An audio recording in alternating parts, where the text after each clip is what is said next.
All right, very cool. It's my favorite part of starting the lesson is seeing the little that happens. So let's go ahead and begin. So I want to start off first with a little bit from the lesson last week that we didn't get to. So first of all, actually, let's do just a super brief review from what we learned last week. So we have, first of all, let's see. Okay, so let's do a little bit of prefix review, and then we'll do a little bit of review from the words that we learned, and then we'll move on to today's lesson. So first of all, what does fluo mean? Do you remember? Speak? Not speak, no. It's like, it's where we get the word fluid from, if that helps.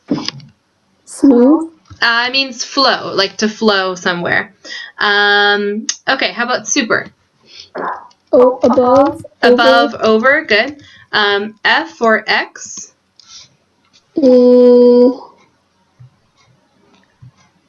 Not? No, like extraterrestrial or exit. Out? Out of, good.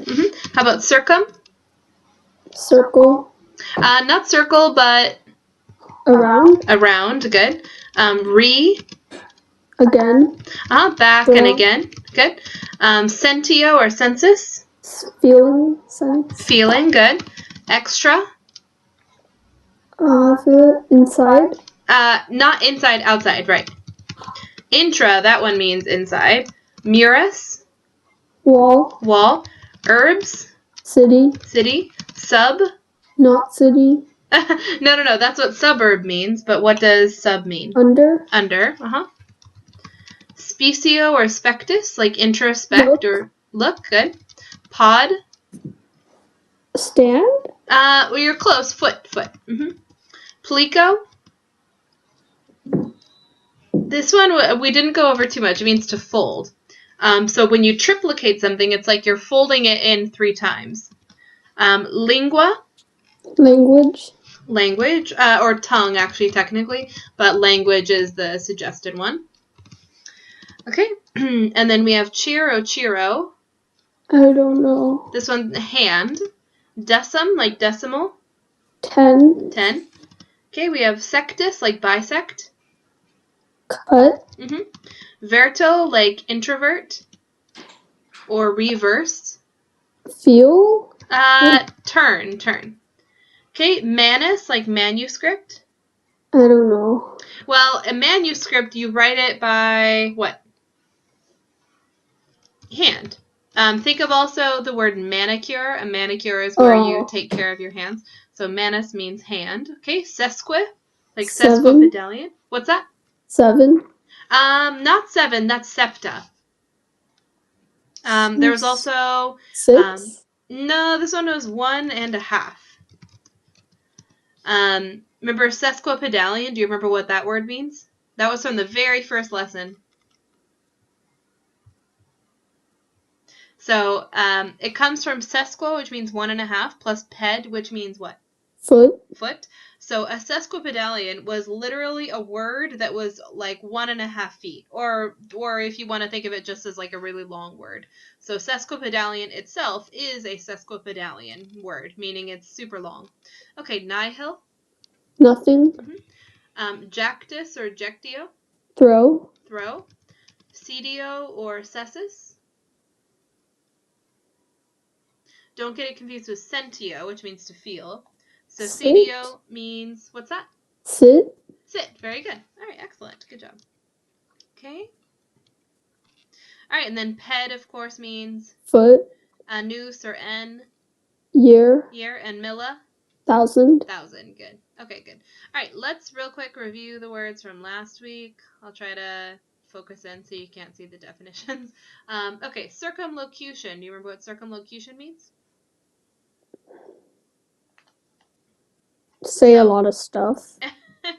So circum, it means around, and then loc. Do you remember what loc? Like, it means to like kind of like avoid the topic by like saying other stuff. Exactly. Yeah, it's to basically talk around the subject to not get to the point.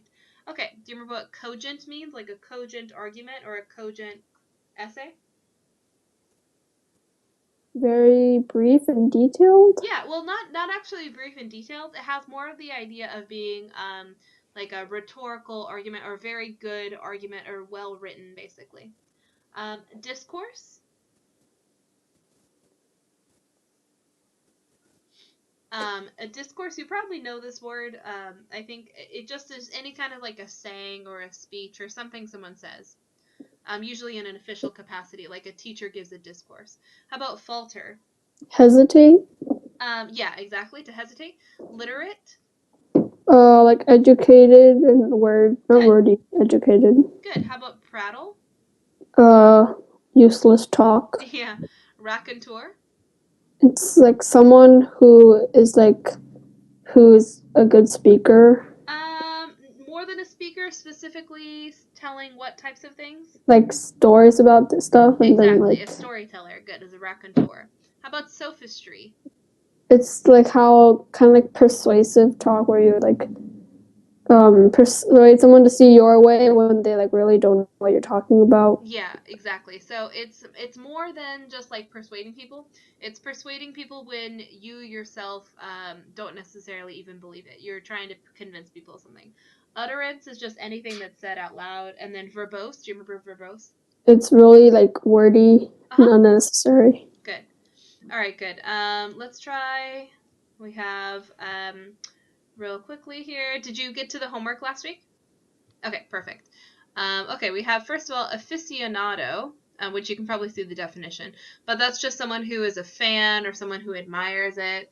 How about bravado? It's like a really brave thing.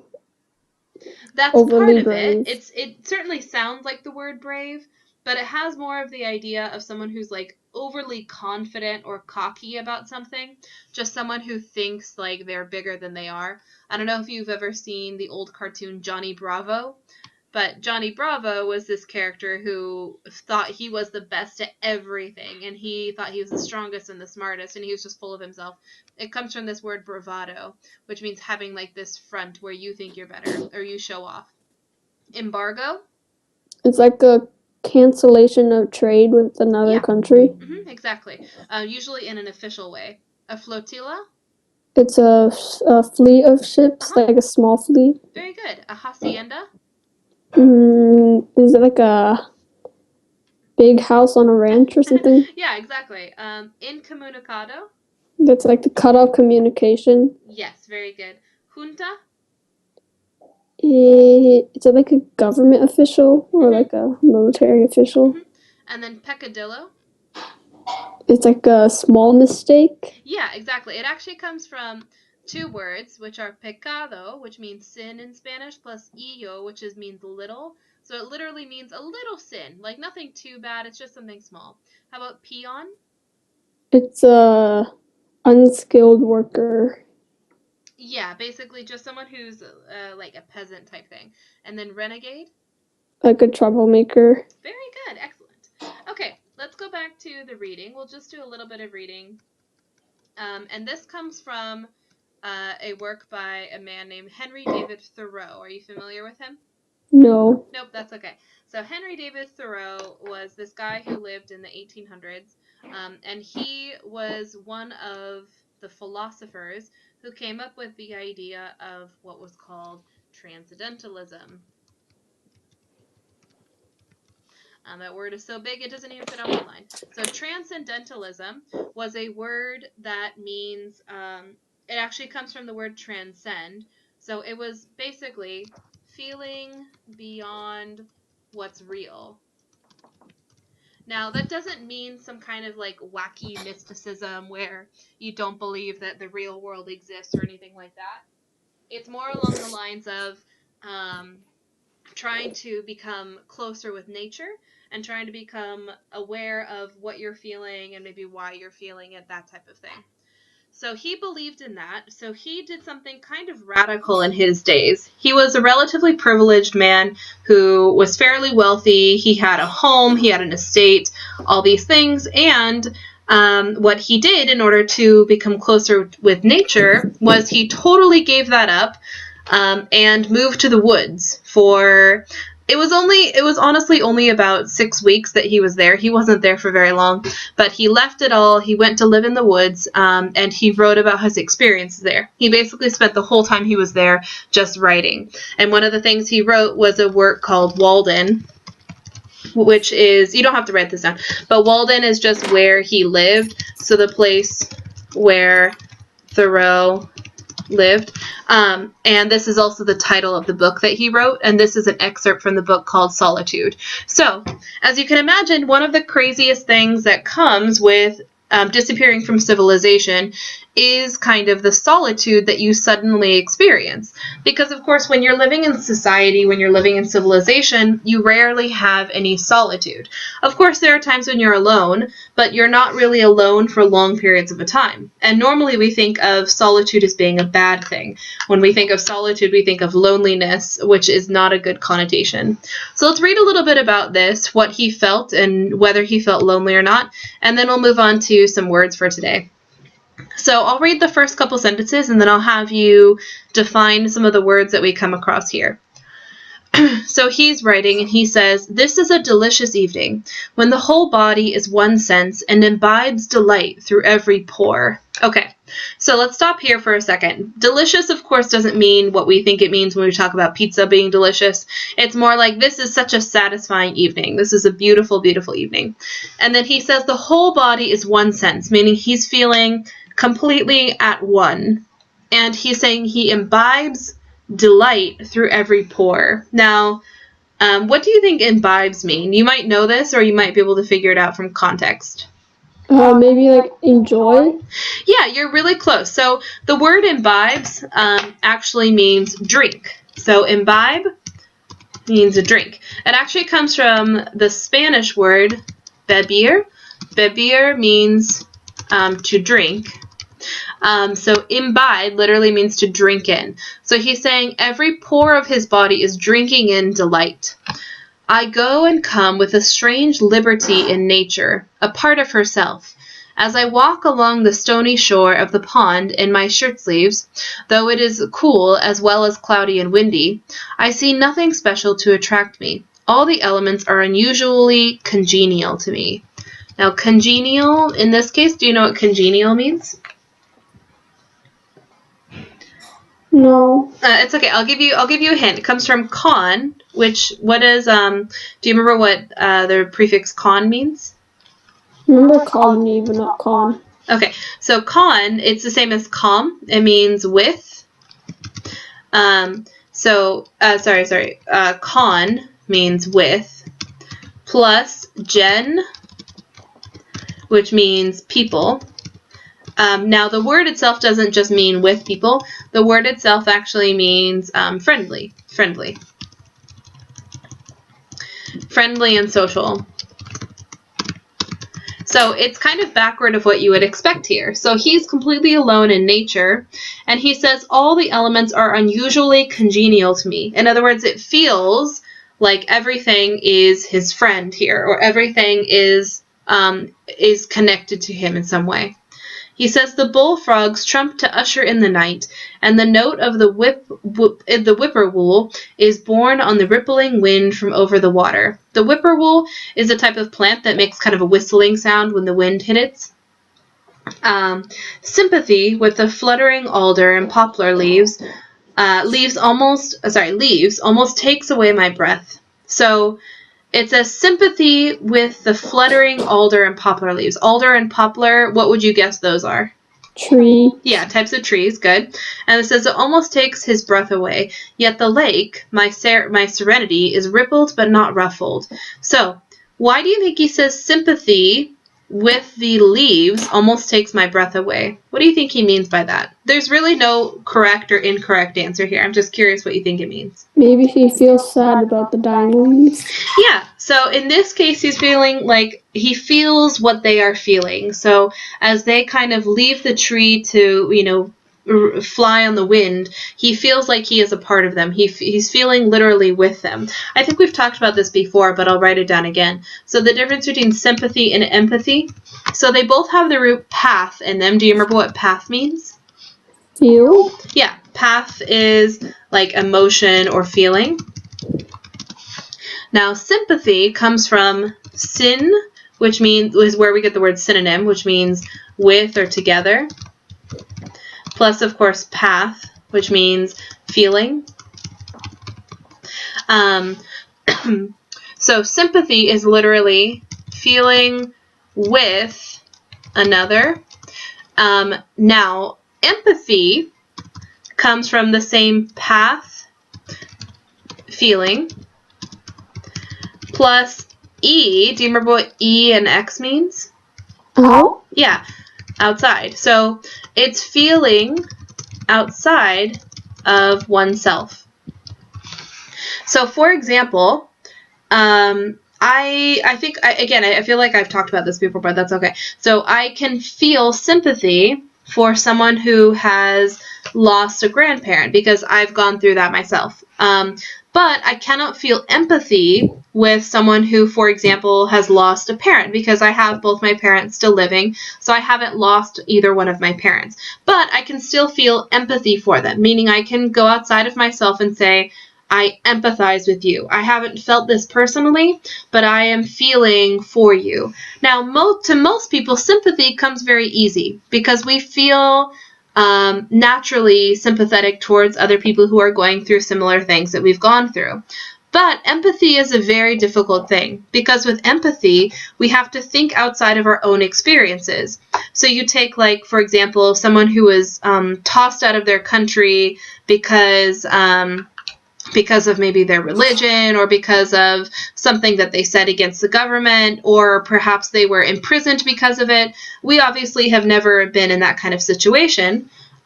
So we have to feel empathy for them, which takes some work. It takes thinking outside of ourselves. So he's not saying that here. He's saying he sympathizes with them, which essentially just means that he has felt what they are feeling now, and he feels with them in this case.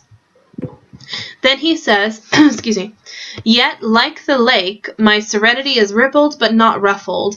Now, what do you think, first of all, do you know what serenity means? Peace? Yeah. So my calmness or my peace is rippled but not ruffled. So just like the water, you know, when you throw a stone in the water ripples. He said it's like that, but it's not ruffled, meaning it's not disturbed. It's just like he knows that there's something there, basically. And then he says, these small waves raised by the evening wind are as remote from storm as the smooth reflecting surface. In this case, what does the word remote mean? When you talk about your TV remote, what is that? Controller? Well, that's what we use it for, but why do we call it a remote? It actually has nothing to do with controlling it. It's far from the thing. Exactly. TV. So remote means removed or far from. And so that's why we call it a remote, because it's technically, we're not right up against the TV changing it, where we can be sitting on the couch or whatever that is. So here, he's saying that the small waves are remote from storm. So in other words, they're as far from a storm as the smooth reflecting surface is. So they're just very small waves, gentle. Though it is now dark, the wind still blows and roars in the woods, the waves still dash, and some creatures lull the rest with their notes. Now, do you know what lull means? Does it kind of mean like to, I don't know, like... It's hard to describe. Lullaby means, I'm trying to use that, but like... What's the point of a lullaby? Is to like make someone go to sleep. Yeah, exactly. So to lull means to help to sleep. Now, generally we say lull you to sleep, but here it's just saying lull the rest of their notes. In other words, the wind and the waves and some of the creatures are all kind of background noise to make everything calm, to kind of slow down the night, to bring sleep to everyone. Then he says the repose is never complete. Okay, do you know what repose means? No. This one you can get by etymology. Try to figure this out. Take this word apart. Re is again. Back or again. Good. And then what does pos mean? Do you remember? Pos. Behind? No, this is like the word position. Stand? You're close. It means like place.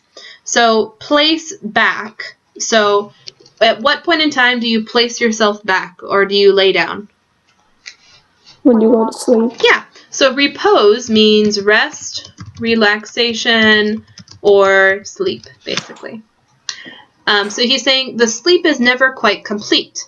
The wildest animals do not repose, but they seek their prey now. The fox and skunk and rabbit now roam the fields and woods without fear. They are nature's watchmen, links which connect the days of animated life. Now, in this case, what does the word animated mean? Moving? You're close, yeah. So animated comes from animus, which means spirit. So it's literally life-filled or filled with life. So when they talk about animated movies, those are movies that are put to life somehow. Literally, life is breathed into the characters.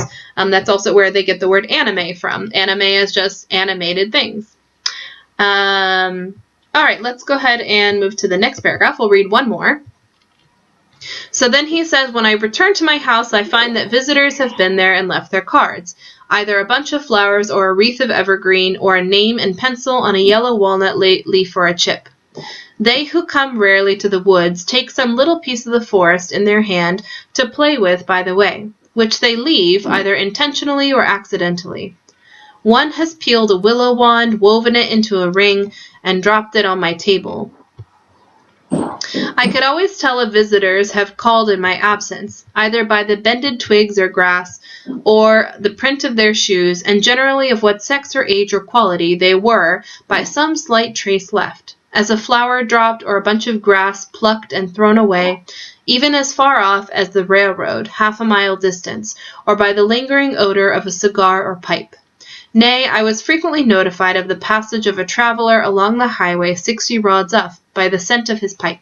So what is he talking about in this paragraph? If you were going to try to summarize it in one sentence, what would you say? So he's just saying that, like, while he was gone, people, like, left mementos in his house. Mm-hmm. And then he can kind of tell who came and, like, what happened when he was gone. Mm-hmm. Yeah, he can tell by who they are just by what kinds of things they have in their hand. And then he also talks about how people, when they're traveling through the woods, like holding on to little keepsakes. So if it's like a flower, he might know what kind of person it is, or if it's like a leaf or something along those lines, or the scent of a pipe, he knows what kind of person it is.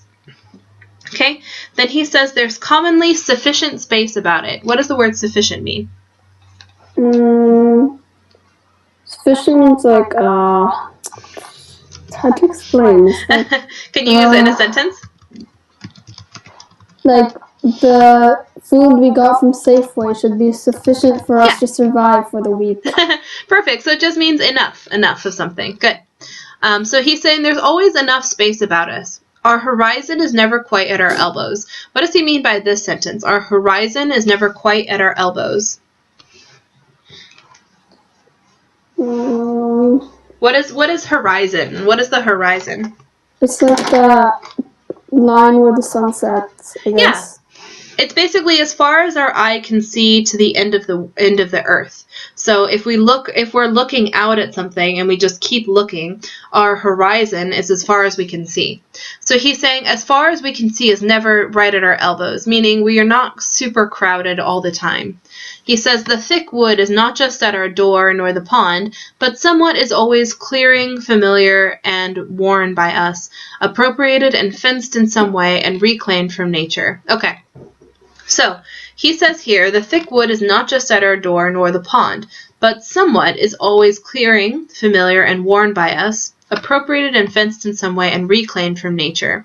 So he's saying here, essentially, that we like to space ourselves in. So that's kind of our goal, is to make our own space. We like to have that feeling, hey, this is our space, and it's limited in some way. So he says appropriated. I think we've had this word before, but I'll ask you if you remember what it is. Otherwise, I'll just define it for you. Do you remember this one? Okay, that's all right. So appropriated means taken for oneself. So for example, you can appropriate a culture, meaning you take aspects of another person's culture and give them to yourself. So the people who wear like Indian headdresses as decoration when they're not actually Indian, that would be an appropriation. Or someone who wears like a Japanese kimono even though they're not Japanese, that's like taking their culture and basically taking it and pretending like it's yours. So that's what he's saying about nature. That's what we do to nature. We appropriate it. So nature in itself is not fenced in. Our horizons are always very long, but we like to fence it in. We like to appropriate it and reclaim it from nature. And then he goes on and he says, "For what reason have I this vast range and circuit, some square miles of unfrequented forest for my privacy, abandoned to me by men?" So he's saying, why have I abandoned this idea? Why have I gone into the woods where I don't have this kind of enclosed area of land for myself? He says, "My nearest neighbor is a mile distant, and no house is visible from any place but the hilltops within half a mile of my own. I have my horizon bounded by woods all to myself, a distant view of the railroad where it touches the pond on the other side, and of the fence which skirts the woodland road on the other. But, for the most part, it is as solitary where I live as on the prairies. It is as much Asia or Africa as New England." So that's where he lives, is New England. So he's saying it reminds him of like a wild place, basically. "I have, as it were, my own sun and moon and stars, and a little world all to myself." So normally in our horizon, it's hard to kind of see to the end of our horizon because there's buildings and there's houses and there's all these things that we've kind of made for himself. He's saying at the end of his horizon, he can't see anyone else unless he climbs to a high place. But if he's just standing somewhere, he only has like the woods as his horizon, basically. That's all he has. So he says it's like he has his own world all to himself. That's kind of what's so cool about camping. Do you like to camp?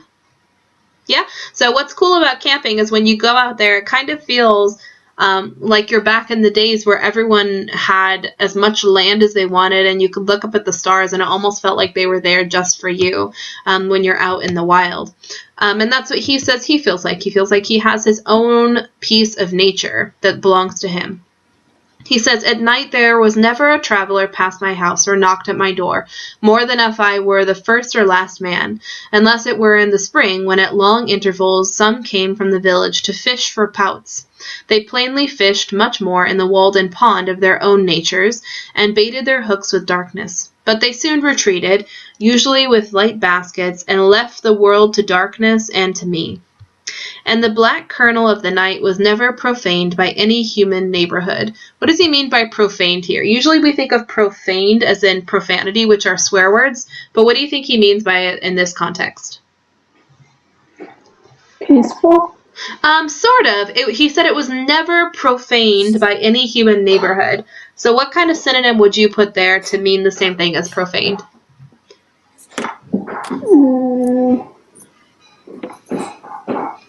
So it was never, in this case, profaned means corrupted.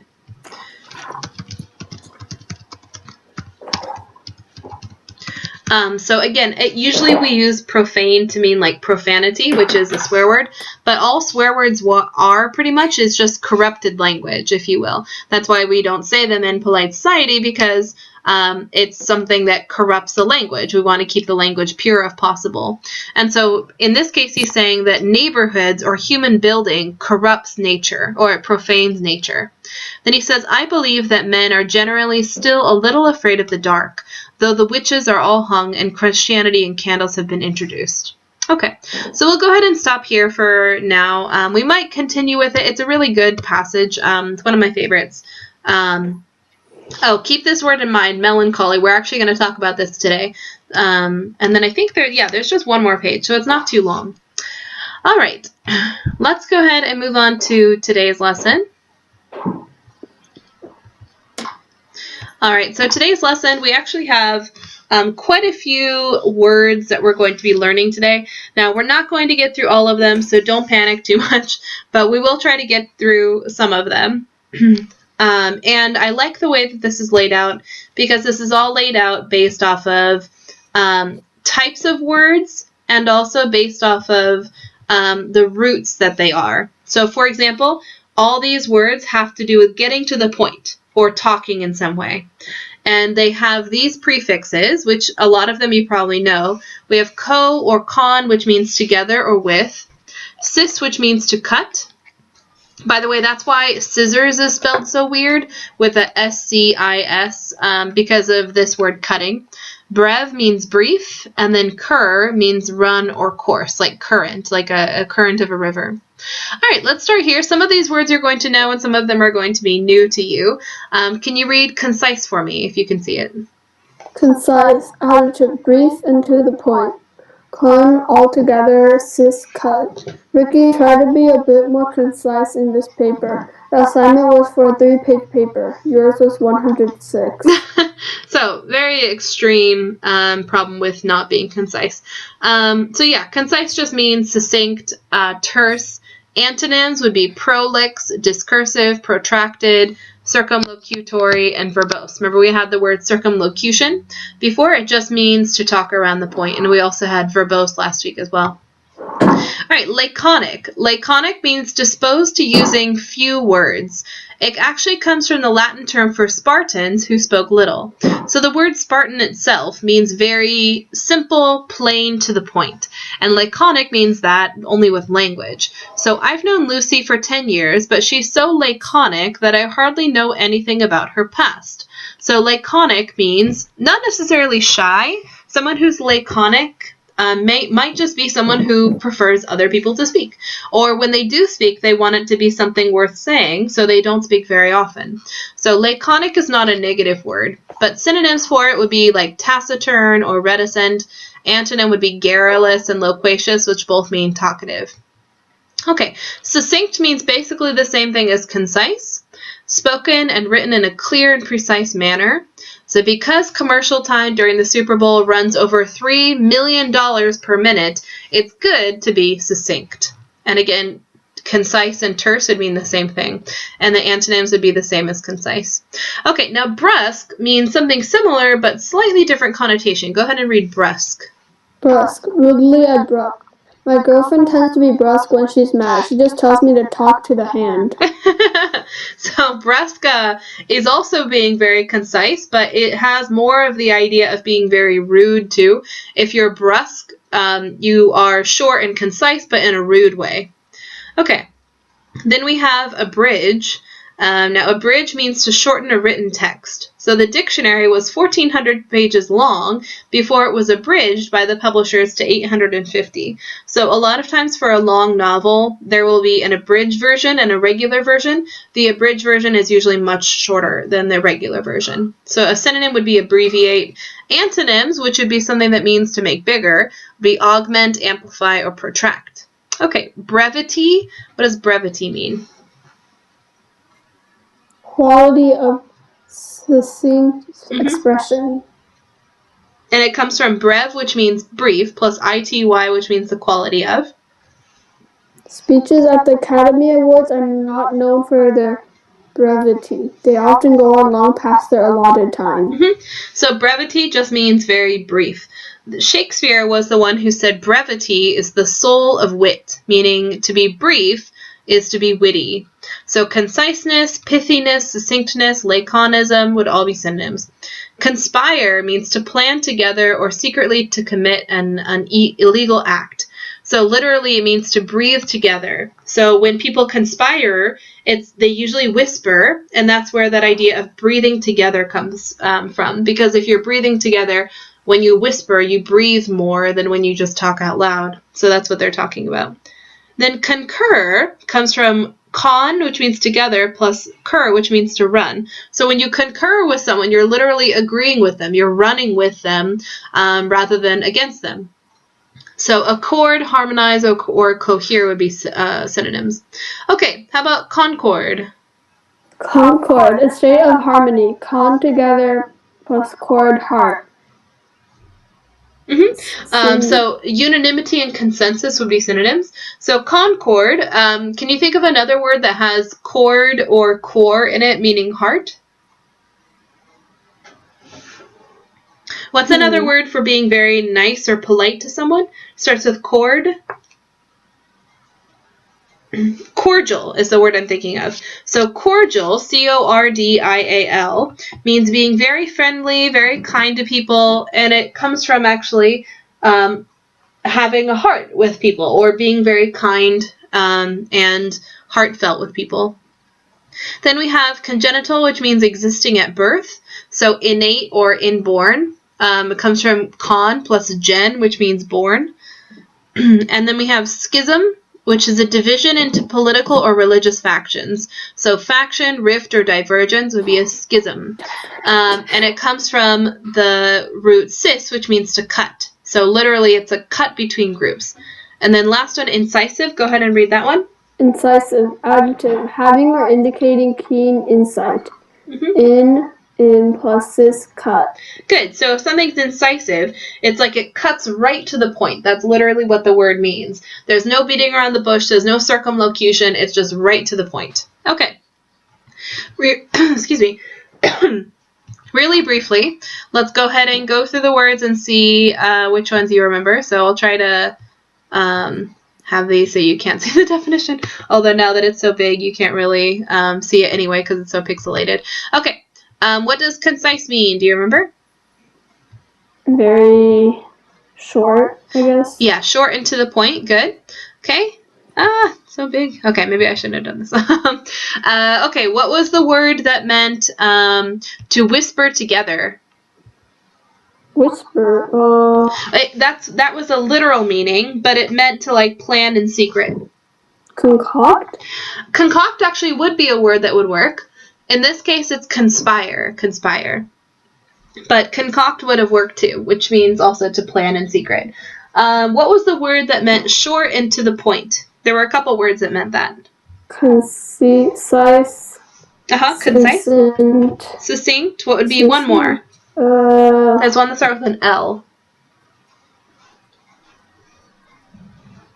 I forgot. Laconic. Good. And then do you remember the word that meant, do you remember what Shakespeare said? He said, this is the soul of wit. Brevity or something. Brevity, yeah, very good. Okay, awesome. All right, let's do a little bit more. So this one all has to do with thinking before you judge. And it has Jude, which is where we get the word judge from. Jur, which means oath or law. You can probably think of a word right away that has jur in it. Which would that be? Jury. Jury, exactly. Also jurisdiction. Leg has to do with law. That's where we get one of the branches of the government, which is which branch? Legislature. Legislative, right. And then scrut means to example. And can you think of a word that has that in it? Scrutinize. Scrutinize, perfect, good. Okay, so first of all we have judicious. Now judicious means showing good judgment, prudent. After much thought, I decided that the most judicious thing to do was to avoid the swamp full of alligators. I would agree with that. That is very judicious. Okay, adjudicate. Go ahead and read that one. Adjudicate, to hear and judge a case. Judge plus 8 to do. Sometimes when my two children fight, I feel like I'm adjudicating a capital crime rather than settling a quarrel. So if you ever do debate, you're supposed to address the judges as adjudicators because they are the ones judging you. Okay, astute means shrewd or keen. Now this would be a synonym of incisive. Incisive, if you remember, meant to cut right to the point. That's also what astute means. So the young Sherlock Holmes was quite the astute investigator. He always unraveled even the toughest mysteries. Okay, then we have, let's see, scrutinize. Go ahead and read that one. Scrutinize, verb, to examine carefully.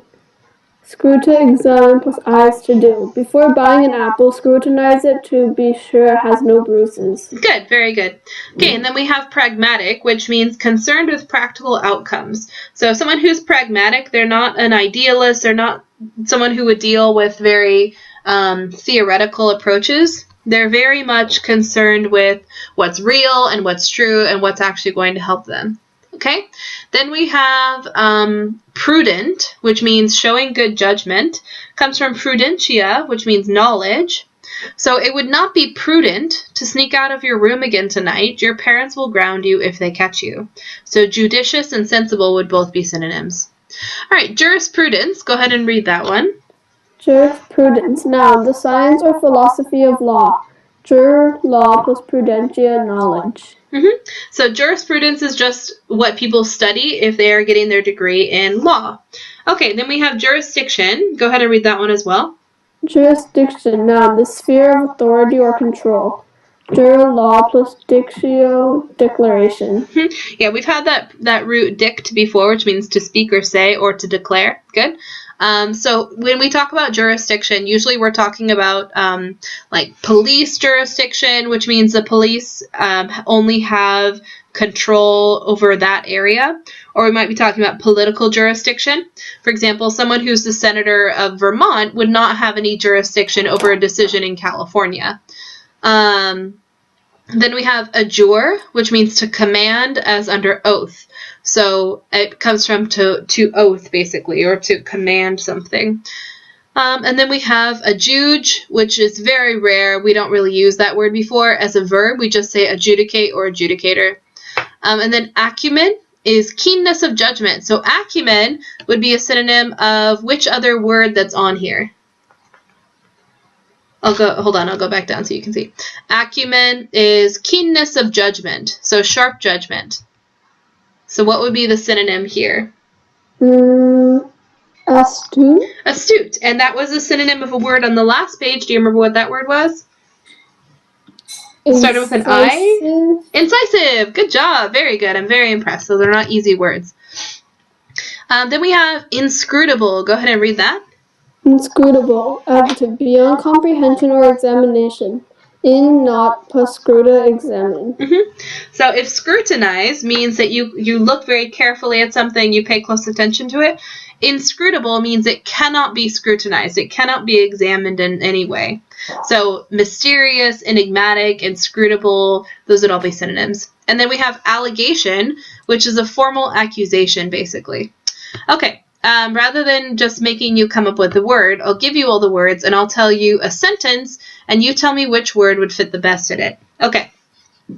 So if I said, the detective was very blank because he could easily see who committed the murder in only a few days. So the detective was, what's that? Astute. Astute could work also. Which other word? Or he had a lot of acumen. Would also work as well. Good. Let's see. You could say something like this. Okay, try this one. While my mother was very blank, my father, however, tended to be very idealistic and dreamy. Pragmatic. Pragmatic, good. Let's see. The boy thought that all girls were blank because he couldn't understand anything they said. So the boy thought that all girls were blank because he couldn't understand anything that they meant. Inscrutable? Yeah, inscrutable. Right, good.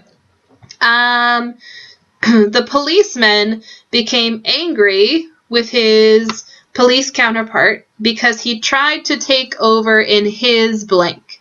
Jurisdiction. Jurisdiction, good. All right, let's do another one here.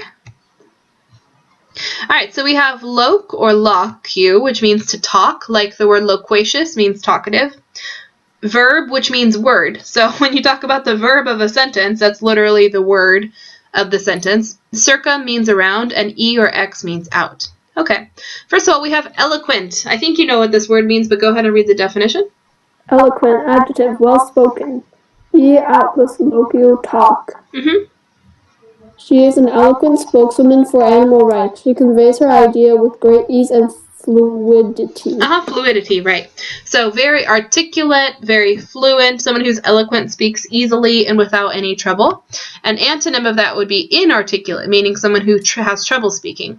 Then we have loquacious, which means very talkative. So the difference between eloquent, which means speaking well, and loquacious, which just means talkative, is one has good judgment when they speak and they only say things that are important, and the other has just says things without any kind of filter. All right, then we have circumlocution, which was actually one of our words last week. Do you remember what that means kind of in your own words? like avoid talking about the subject and kind of like turning to other stuff. Yeah, for exactly. blocking. So going off topic. Good. Then we have colloquial. Go ahead and read that one. Colloquial, conversational, using everyday language. Together, local talk. I like Professor Thompson because she is so colloquial. Yesterday she said that my thesis idea was really cool. So colloquial language is language that you would use like with your friends. It can also refer to language that is used by people who live in the same area as you, which is not necessarily the same language as people in like another part of the country might use. Then we have grandiloquent, which comes from grand, which means great, plus locu, which means talk, plus ent, which just makes it an adjective. So someone who speaks grandiloquently is a very pompous speaker. Pompous means like they're full of themselves. So the word itself, grandiloquent, actually means very similar things as what it sounds like. Grandiloquent sounds like someone who's just full of themselves when they speak. Then we have elocution. Elocution is just expressive delivery of public speech. It would be, it's the noun form of eloquent. So eloquent is the adjective, elocution is the noun. Then we have garrulous, which means talkative. So Carl is always ready to talk about any subject, no matter how trivial, but at parties he is even more garrulous. All right, go ahead and read the next two. Pontificate. Pontificate, verb, to speak pompously. Pontifex, high priest. Yes. So pontificate, what type of person on this list would pontificate? Grandiloquent. Yeah, grandiloquent would be a person who would pontificate. Good. And then verbose, we already had before, it just means wordy. Verbatim, what does verbatim mean? Verbatim, word for word. Yeah, so if you do something verbatim, you're doing it word for word. You're not deviating at all. Ineffable means unable to be expressed in words. So try as he might to express his love in a poem, his feelings seemed ineffable, meaning he could not put them into words no matter how much he tried. Then tangential, go ahead and read that one. Tangential, tangential. Uh-huh. Adjective, only superficially relevant, off topic. So, you know what a tangent is in like geometry, for example? So this is the worst drawn circle ever. But pretend that's a perfect circle. A tangent is a line, and again, this is horribly drawn. Pretend that's a good circle and a straight line. So a tangent is this point right here, which is where the circle meets the line in only one place. You could draw a tangent anywhere. You could draw one here, and it only touches the circle in one location. I'll just finish it and have the Illuminati, that's fine. So a tangent is the place where a circle touches something else just in one location, versus a line that's like this, for example, which would touch at two locations. So when you say something is tangential, what that means is it's only a little bit on topic.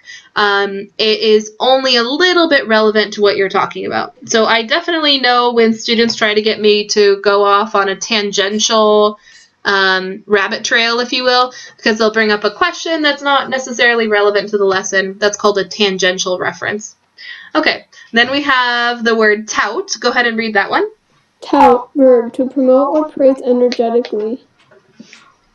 Yes, so if you tout someone, you're praising them, you're kind of lauding them or heralding them in a great way. Then we have anecdote, which is a short and often humorous story. So an anecdote is actually a good way of beginning an essay.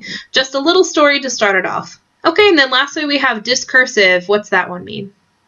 Straying from the topic. Good. So basically just going off topic. Good. All right. Then we have these ones, which all have to do with good, thanks. Okay. So we have bene or bon, which means good. Grat, which means to please or thank. Do you know how to say thank you in Spanish? Gracias. Yeah, that comes from this root. Basically meaning many thanks. Eu means good, like Europe or eulogy, and vole means wish. So a benefactor is a person who supports or helps another. Mr. King is the benefactor who generously donated the money for the new children's wing in the hospital. So synonyms would be philanthropist or patron. Okay, benign. Go ahead and read that one for me. Adjective, harmless. Very good. Good. She was relieved to find out that her tutor was benign. Right, so benign, that's the goal. If you have a benign tumor, that means it's not hurting you anymore. The opposite of that would be malignant, something that is harmful to you. Okay, then we have benevolent, which just means kind and considerate. Anytime a word starts with B-E-N-E, it has something to do with good. So the benevolent Cub Scout did his good deed for the day when he helped a motorist change a tire. Okay, then we have benediction, which is an expression of good wishes. So it comes from bena plus dictus, which is a declaration. At the reception, the father of the bride offered a benediction, wishing the couple never-ending love and happiness. So that's like a blessing or a sanction. And the opposite of that would be like a curse, or literally a malediction. Mala is the opposite of bene. So mala is like the evil twin, and bena is the good twin there. Then we have euphemism. We've had this word before, but I don't know if you remember what it means. Go ahead and read it. The substitution of an inoffensive term for an offensive one. I know what it means. Oh, you remember this one from before? Yeah. So a euphemism for war would be an ordinance or collateral damage for casualties. Good. Okay, eulogy is just a praising tribute, generally after someone has died, although it doesn't always have to be after someone has died.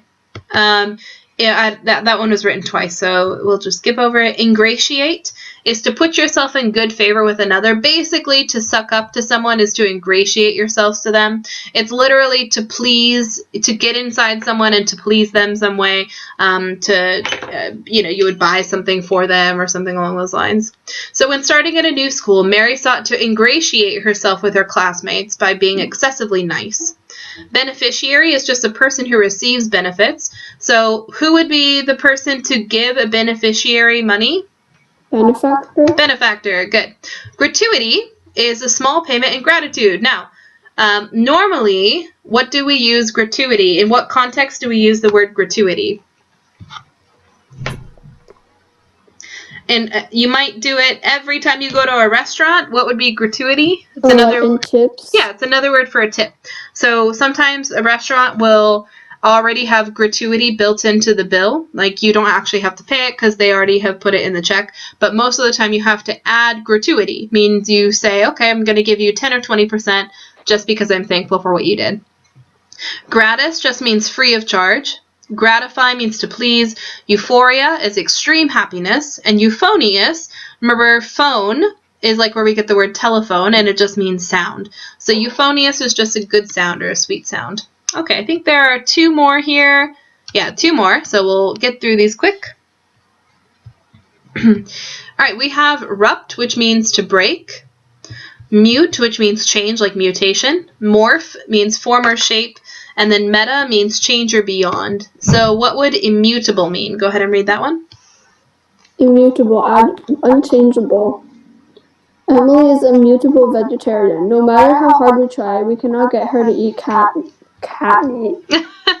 I think it just says eat meat. It does look like cat, though, because of the way that it printed out, but it technically is just meat. I don't think anyone would want to eat cat meat, although some people do, and that's fine by them, but I don't think that Emily wants to. So immutable just means cannot change in some way, so unchangeable. Comes from im, which means not, plus mute, which means change.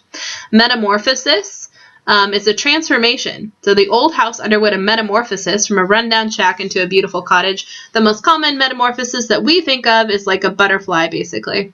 Then we have rupture, which means to break open. When the vat of smelly liquid ruptured, we picked up our feet to avoid getting the stuff on our shoes. So rupture means to break. It would be similar to the word we had earlier, and I actually forgot what it was.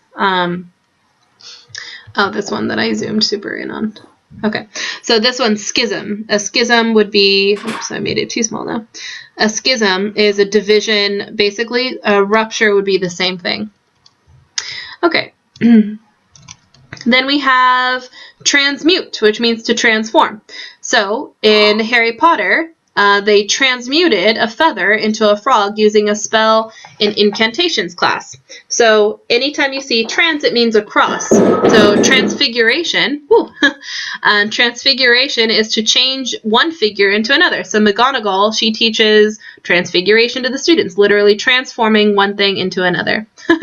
Amorphous, go ahead and read that one. Amorphous, adjective, lacking shape, changeable in form. Rather than marching in precise formation, the battalion broke down into an amorphous mass of charging soldiers. So literally without form. Then we have mercurial, which is the opposite of that. So mercurial means erratic, subject to wild changes in characters. It comes from the god Mercury. So Mercury was a very unpredictable god. You never knew what he was going to do next. So Molly is the most mercurial person in the office. We can never tell if she'll be the evil Molly or the sympathetic Molly. Okay, Protean also comes from a Greek god, Proteus, which is the form-changing sea god, which means capable of assuming different forms. He has changed his position on issues so many times that he's considered the most Protean member of Congress. Okay, mutate just means to change form. Fickle, changing all the time. Fluctuating means to vary constantly, something that fluctuates, constantly changing. Vacillate means the same thing, to go back and forth. Revamp is to renovate or to revise something. Amend, improve or remove the faults of. Okay, so we just have 2 left, so I'm going to skip 6, and I'll have you go and do that for homework. So just read through it. Go over the words quickly that you know, and then skip the ones that go over quickly the words that you don't know, and you can skip the ones that you do know. Because I do want to get to this before we go, because I want to introduce you to this idea. So back in the medieval days, in the Dark Ages, when English was first starting to be creative, back when it truly was Old English and Middle English, they had an idea of how to cure people. And they thought it was because of the humors. Now, humor is not like funny at all. In this case, humor means bodily liquids, and there were 4 of them. There was blood, which came from which they use the word sang for, phlegm, black bile, melon choler, and yellow bile, choler. Okay.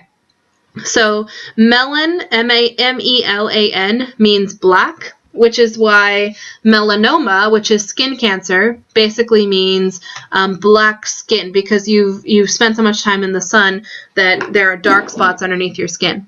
Okay, so all these basically what they thought is that if you could cure these things, then you would cure yourself. So what did they do if someone was sick? They might bleed them out. So they were trying to get rid of that sang, that blood in them, to get rid of the humor so that they would get better. Now, melancholer, let's go down to this third one here. Melancholy means sad or depressed. So she has been so melancholy ever since she broke up with her boyfriend. Sometimes she is even too depressed to talk with her friends. The reason why melancholy means sad or depressed is because of this word black bile. So when people were depressed, when they had mental illness of some kind, they thought that was just some black bile living inside their souls, basically. So unfortunately, rather than trying to help them, a lot of times they would do very grotesque types of surgeries on them. For example, they might give them a lobotomy, which is where they take out a piece of the brain. As you can imagine, most of the time that didn't end up with them getting better, usually just ended with them dying, or if they didn't die, they would be brain dead when they woke up again.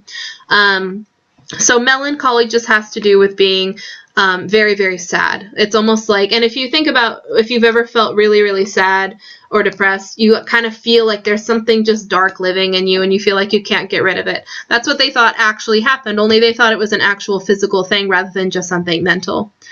Okay, and this is also where the word cholera comes from. Someone who has cholera, which is a very serious illness, their skin turns a little bit yellow, and so they thought that cholera was some kind of yellow bile living in the body that had to be gotten rid of as well. So they had good intentions, but a lot of times it ended up with people dying rather than people getting better. So thank goodness medicine has come a long way since then. All right, so I'll have you read over the rest of these words kind of on your own. I'll just go over the ones that directly relate to it, like sanguine. Now, sanguine means cheerfully optimistic. So, someone literally with an excess of blood in their bodies. So after acing his final, David was sanguine about his prospects for a good overall course grade. So synonyms would be blithe and buoyant, just really happy, full of life. It'd be the opposite of melancholy.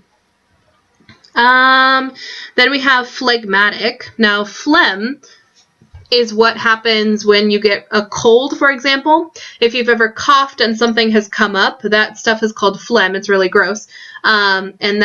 And that actually was from, again, these humors that they thought made people sick. And phlegmatic means sluggish, like slow. His prolonged illness turned Julio from a spry, happy bon vivant into a morose and phlegmatic bore. Melancholy we talked about. Choleric means easily angered. So someone who's choleric, it's like they have cholera inside them. They're just very angry all the time. They're very irritable. Then we have, let's see. Okay, really quick. Lethargic would be a synonym of phlegmatic because it means sluggish, dull, kind of apathetic. You don't really care about things. Splenetic actually comes from the spleen, and it also means the same as choleric, irritable, easily angered. Same thing with querulous, definitely someone who complains all the time. Dolorous comes from dolor, which means pain, and it's excessive sorrow or pain. Okay. All right, let's go ahead and do a little bit of practice. So I'm going to have you do this page for homework. So this page is just finding the correct word to match the sentence. And I apologize, there's no page number at the top, but just know that you'll basically finish the whole packet. Let's do a couple from here, and then the rest I'll have you do for homework as well. So first of all, we have anima. Do you remember what anima means? Motion, life? Yeah, life. Good. Life or motion. Can you think of words that have this in it? Anime. Anime. What else? Animation.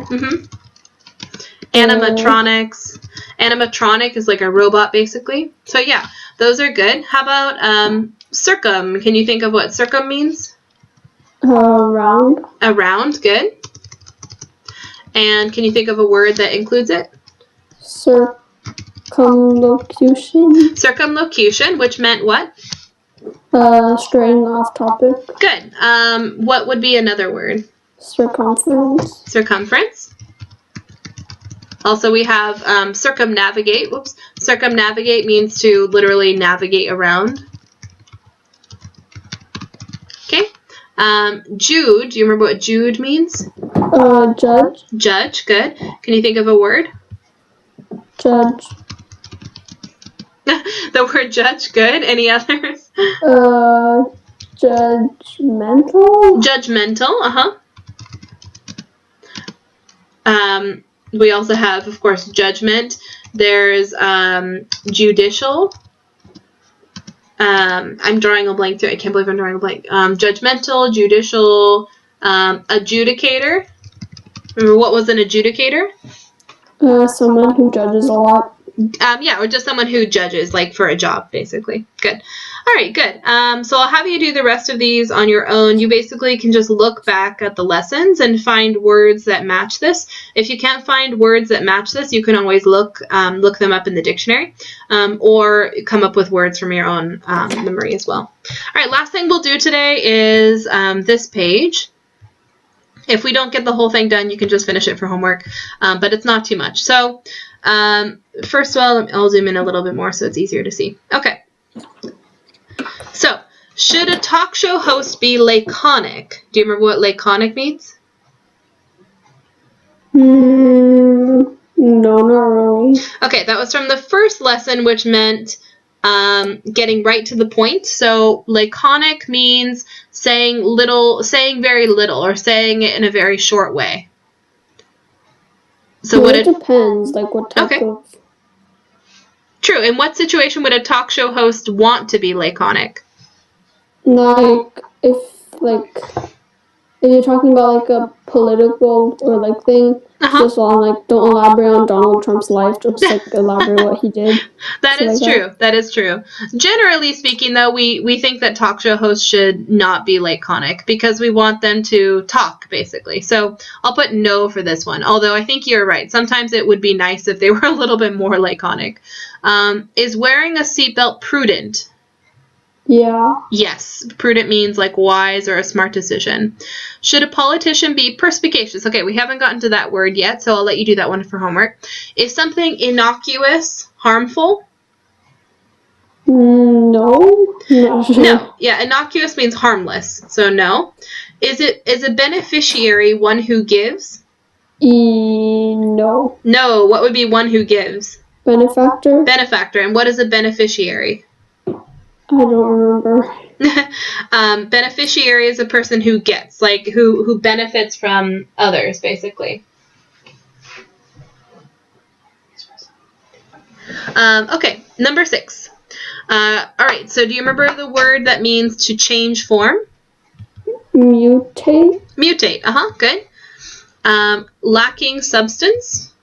Oh, this one actually I think was from the one that we missed, or haven't gone over yet, but this would be vapid. Even-temperedness. We haven't gone over that one yet either. Commonplace. Do you remember this one? No. Prosaic, okay.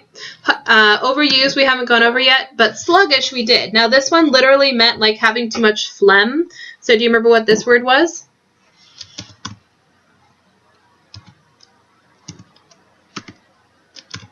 No.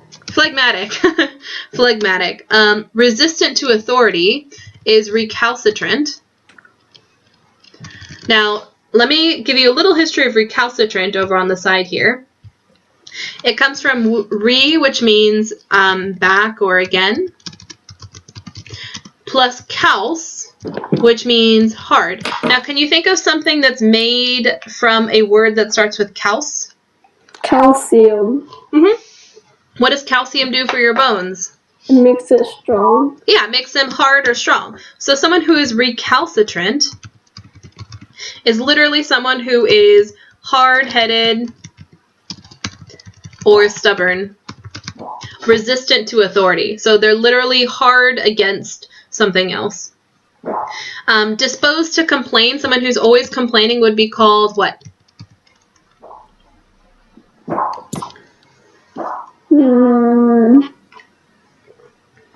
I don't remember. Querulous. Querulous. Okay, this one you should remember. Rudely abrupt. Someone who's just really rude and they're concise but in kind of a rude way. Like a birdie or something like that. Brusque. Brusque. Good job. Good job. Talkative.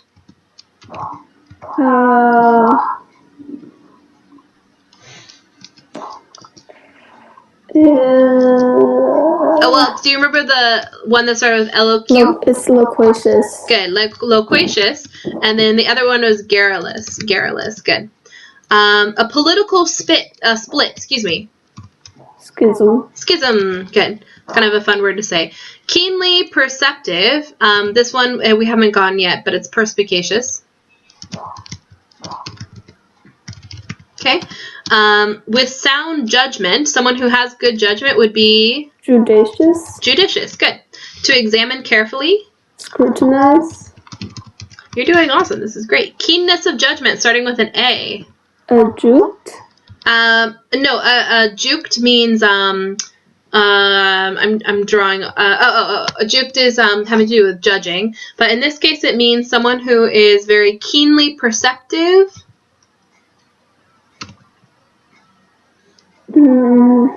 It starts with acu. Nice. I don't know. Acumen. Another word that would mean like very keen or very smart. Do you remember what that one was? Start with an in. No. Incisive. There you go. Good. I knew you'd get it. Okay. Evasive speech, like talking around the subject. Circumlocution. Good. A short, humorous story. Anecdote. To change one's mind all the time. Start with VAC. I don't remember. Vacillate. Able to change form. This was based off of the Greek sea god. Protus? Protean, right. Or protus would be another way of putting it. And a feeling of weakness, like lethargic or... actually, lethargic would actually work. In this case, actually, no, maybe that is the word. Yeah, lethargic is the word I just gave it to you. Okay, very good.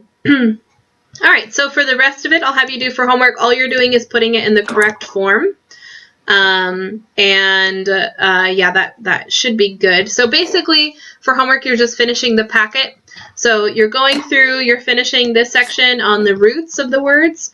You're doing this, which is just multiple choice. And then you're just reading through the lessons that the lesson that we skipped, which is this one, and then some of this lesson here. And then next week, I will be quizzing you over all the words, but I understand that we learned a lot of words today, so I totally understand if you can't get them. But try your best to maybe get half of them, even if you can just get half of these words. That's pretty impressive, because these are tough words, that's for sure. But these are words that will help you write precisely and speak a little bit more precisely as well to know what you're talking about. All right, I will see you next week. And Lydia and Matthew, if you're listening, we'll just say bye. Bye.